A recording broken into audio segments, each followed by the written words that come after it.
let's talk about the serial killer aspect and like, what is your point of view on that? What have you been reading, or why are we looking at it wrong?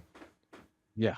Yeah. So I think that really, again, I sort of mentioned this the last episode, just kind of compare the concept of serial killers to the manufactured misconception that was, in my mind, the conveniently constructed satanic panic, Mm, which was an excuse and oversimplification of this mass hysteria that, in my mind, was, it shouldn't be kind of like.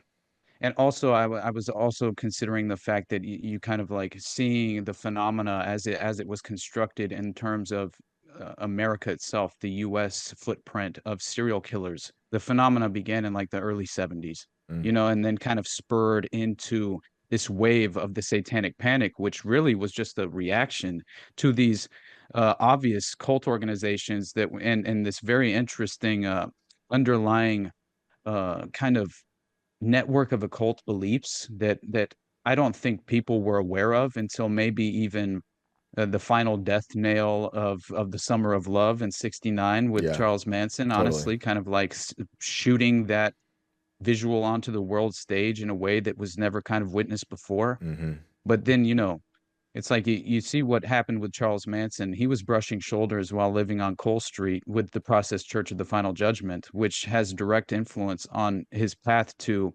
the OTO Lodge, Pasadena Lodge. The I forget this. What was it?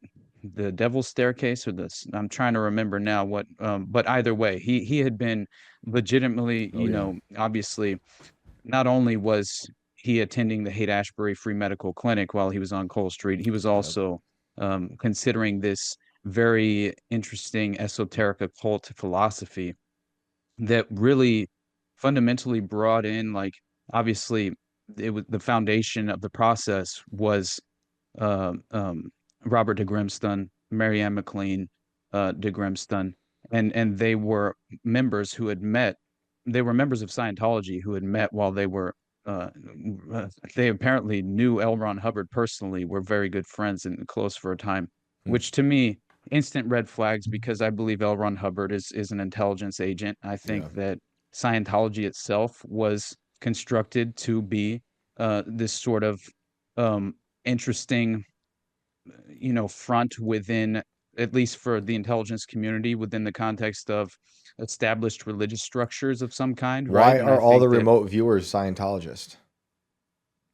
exactly, like, and honestly, it's worse than that when you think of like the psychic warriors or whatever, the men who stare at goats, right? When you Yeah. you look Yeah, into yeah, what yeah. they were actually, I mean, all of that played into kind of those psychological warfare techniques that they implemented Mm. at Waco, right? That we discussed as well. So Tom Cruise is a Which Fed. Yeah, yeah, dude, I'm No. telling you, man, He's it my is favorite so actor. crazy I'm though. sorry. He's my favorite. He's the greatest living actor. I Everyone can fight agree. me Tom on Cruise. that. I don't want to derail this, but Tom Cruise. Look, he goes to he falls out of the sky. He loves cinema. um, I will say that did you ever watch Magnolia, that Paul Thomas Of yeah, Anderson course. dude. film? Of Oh, course, so good, right? dude. That's my favorite Tom Cruise role of all time. He's I'm, such a piece of dude. shit. Yes, dude. I don't care. Like he can do whatever. He can be a Fed for Scientology, but like Magnolia is amazing. Vanilla Sky is one of my favorite movies. Cocktail. Yeah, like he can make weird movies and great Eyes movies. Wide Shut. Yeah, I Eyes Eyes mean, Wide wide shut. Shut. Like, come on now. He might have killed Stanley Kubrick. I don't know. As a Fed, getting back for the moon thing. But all right, right, back to Manson and the Process Church and all this stuff. right. He's brushing shoulders Yeah, with all these people. He's being yeah, and keep groomed. in mind, you know, he claimed that it's a crazy story as far as Manson's connections to the process, especially if you consider kind of the process church connections to what played out inevitably 6 months later. What was 6 that? months after the Manson murders were the Fort Bragg murders, right? And the murders of Dr. Jeffrey McDonald's family, and Wow. and they mimicked it. It could have been a copycat crime if you want to say that, but it straight up mimicked that of the Manson murders. And so, even chanting, acid is groovy, kill the pigs. Mm-hmm. right, with and that was what Helena Stokely was chanting while they were in their official initiatory garb for the local chapter of the process, Oh wow. because it was actually a layered operation. They were going after Jeffrey McDonald because he was sort of he was disrupting their heroin trafficking operation, because one of the key operatives was the local chapter's leader and the high priest of this process organization. And he apparently, they called him the Wizard with two Z's, something like that. And yeah, Sick and rap yeah, name. and so he and like three others, including Helena Stokely, went to Dr. Jeffrey McDonald's residence, and you have so many witnesses who saw them in their initiatory robes, carrying candles, neighbors who claimed like, what the, you Mm. know, and told the authorities, but they clearly were attempting to cover it up from day one. But they went in, and it was a fertility death ritual as well. So it was not only, because they were practicing black magic, which is, you know, it's malevolent in nature. I mean, that's what it truly is. And the it's that's what I think people are under aware of, is that there are truly, you know, as in terms of what they believe, there are people who legitimately, right, Mm-hmm. actually d kind of practice this belief system in a very real way. And I think that that proved out in terms of, right, the Dr. Jeffrey McDonald's murders, because inevitably they go in, they're chanting this, they murder his pregnant wife, they murder his 3-year-old daughter and his 5-year-old daughter, Jeez. right? And they beat his ass like to such an extent to where like he had suffered just horrific injuries that it was obvious that he had been stabbed. His lung was entirely Mm. punctured, and one of his lungs was like 90% like ineffective, right? Not Horrible. functioning. And and yeah, all he could tell them was like at least the first authorities who arrived on the scene was like, just like, fucking don't look at me, man, like take care of my family. Obviously, like, I forget what he said specifically, but that was one of the first things he said, basically. But it's one of the craziest stories ever, and it's very obvious because someone had actually made a call from his residence during the time of the beatings, and there were Hmm. multiple men who were involved who were beating Dr. Jeffrey McDonald at the time, and so again, it kind of led to this very interesting, where, because the original basically the original litigation was all done within, as far as the court hearings were all effectively kind of done within the construct of the military itself, right? They Mm. had military hearings, and they ruled in favor of Dr. Jeffrey McDonald. He was entirely innocent. And then it was interesting because one of the prosecutors went private after this, and basically made his personal career off of Dr. Jeffrey McDonald, and started pursuing litigation against him personally years after the fact. Mm. And it very much seems as if he was made the patsy because he was attempting to potentially blow the whistle on the heroin trafficking operation that was being conducted throughout, because So, also members of the cult had overdosed on heroin, mhm. and he was moonlighting at another hospital not too far from Fort Bragg, and they brought these heroin addicts in, or at least two heroin addicts brought in someone who had overdosed, right? And he saved their life, but he had a policy with the nurses to actually report this at the time, right, to the Mm. authorities Right. effectively. And so that is what happened. And in essence, he they it resulted in charges and jail time.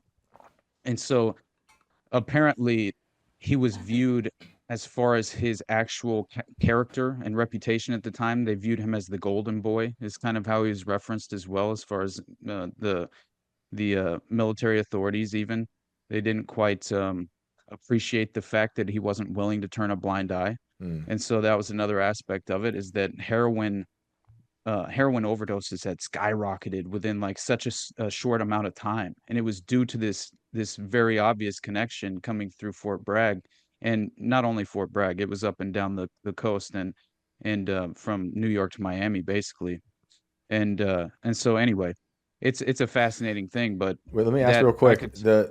You're saying his family was like that fertility death ritual, right? And it looked a lot Yep, like the Manson Tate LaBianca murders, right? So then, yep. is it fair to say that what the news might report on being a copycat murder might is actually the government using that as a veil, as like a a mask to be like, oh, Exactly. it's not obviously it's not us, it's people doing a copycat, but Manson actually copying Manson would be copying the government, Right. uh, Exactly. because it's MK Ultra That system. I'd like to add right. that he was raised on Long Island. Who was? Jeffrey McDonald. Oh, really? Yeah. Interesting. Interesting. Which we always Interesting. talk A, about the serial a killers. hotbed Hey, by of the way, crazy things.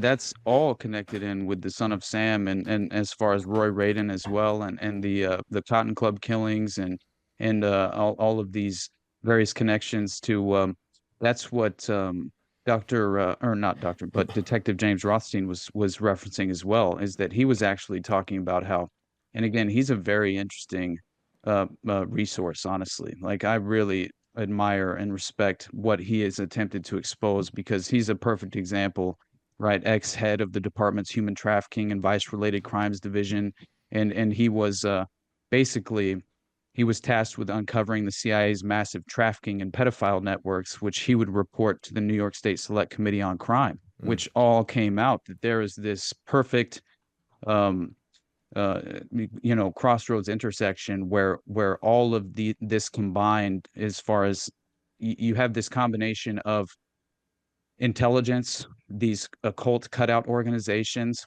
and you have organized crime, obviously syndicates who are directly involved. That's why I think that you have the Chicago mob directly tied in with Dallas so heavily Mm. in terms of what was carried out in the JFK assassination. Well, I discovered that John Wayne Gacy is completely affiliated with the Chicago mob. Wait, tell Paul us about that. Bonacci, Tell us about that. who's okay, man, John Wayne Gacy is honestly one of the craziest stories that I've ever been exposed to, and I just recently discovered that apparently he's not only affiliated with um for one, I think that he has very deep political connections. That's kind of where he comes from. He claims to have been trained on this interesting site as well, Hmm. which brings in Ed Kemper and brings in like these Man, yeah. Philip Paskey was also specifically tied Kemper into Kemper was a working genius. on Kemper was do a what? genius. Kemper was a monster, but he was a genius. Oh yeah, yeah. Yeah, and it's very strange because Kemper himself is tied into to John Wayne Gacy directly, because there's a connection to Kemper. apparently, yeah, yeah, Sorry, I'm Ed just having Kemper. Alex pull up pictures of look up the clown pictures that he drew. Right, Casey was the clown. There, Pogo the clown. Terrible, terrifying. So continue. Sorry. Oh, you're good, man. No, I think that Mm. when you look into, the potential connections, it all kind of comes back down to essentially John Norman is really the connecting he's kind of like the individual that brings all of this together, because John David Norman ran this really he ran this the pedophile underworld was really like essentially coming from like we have members of the Finders who are ordering children from the Odyssey Foundation, which is being propped up by John David Norman. Mm. And even after he goes to prison, he changes the name of the operation itself, and basically creates the Delta Project, right? And this is such a crazy, interesting story there, because Delta Project clients apparently there were indications that some of the perpetrators of the Franklin scandal were also clients of the Delta Project. And so Mm. you have the Franklin scandal, Finders, the Atlanta child murders with Wayne Williams is also tied into Yeah. this as well, because you have the snuff films being orchestrated through the production companies in Atlanta. And and yeah, you have Paul Bonacci, who he overwhelmingly exposed the fact that that there's a potential draw in directly to. And by the way, the Delta Project advertised in an underground child pornography publication called Hermes. All right, Hmm. and this all connects into North Fox Island as well. which is Francis Sheldon and his network. And I think people need to realize that that ties in the Oakland County child killers or killings, which is Jacob Wetterling, Hmm. which is another one of the paper boys that was abducted around the same time as Johnny Gosh, Oh yeah, who dude, the Gosh apparently, story is yeah, insane. right. Yeah. So So where this so you're saying some of these intersect with what Gacy was doing?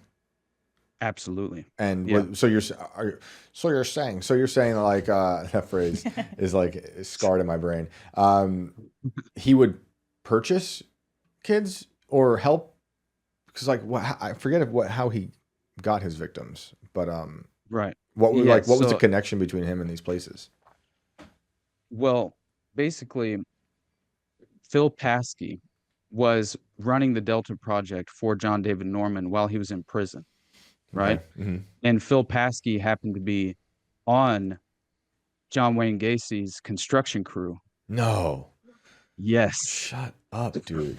And by the way, this was all affiliated with Dean Corll out of Houston, who was also procuring and abducting children for John David Norman's Odyssey Foundation Jeez. and murdered up to what, 28 Oh children? my And goodness, and yeah, so that dude. would and he's a serial killer allegedly, Right. which I mean, obviously he was definitely involved in killing some of the children, Right. but it's, the point being is that these are more now they're obviously sadistic sociopathic maniacs that Yeah, of clearly have course. no qualms about committing child murder, but Right. at the same time, I think that there's more happening here because John Wayne Gacy as well as Wayne Williams in Atlanta, they both showed signs of multiple personality disorder, right? They had entirely different personalities that they were referring to that the courts just minimized and rejected as being, viable in any sort of way in terms of, assessing the credibility of them acting alone, Okay. right? And then, So the yeah, theory then is that some of these serial killers might not be what we've been told they are, but in fact, they're like a vessel for people to blame and be held accountable for fake accountability. And then they go into jail, but all these other people who actually did all these other things, they just throw it on to someone like Gacy, is the right. theory, right? And so that reminds me of the Long Island serial killer, something we talked about on this show. A lot of the theories in that case was like, it might not be that suspect they have right now in jail. He might be a part of it, but there were so many strange intersections in that story with like super corrupt and violent a sheriff, like an insane person, and a lot of high profile people. The suspect in prison right now, who they say is the killer, was like a high profile architect. Like he had Wow. major projects in Manhattan. He does look scary, Wow. I'll tell you that. And then one little thing about Long Island, real quick, is they have a lot of serial killers in that little area. A lot. They also created Lyme's disease out there. It's a salt water. It's Fire Island. Yeah, Fire Island. Like the Montauk Project. Mm-hmm. Weird place. But that is a very interesting thing that we, as in the government, might be using certain people as a shield to cover things. Absolutely.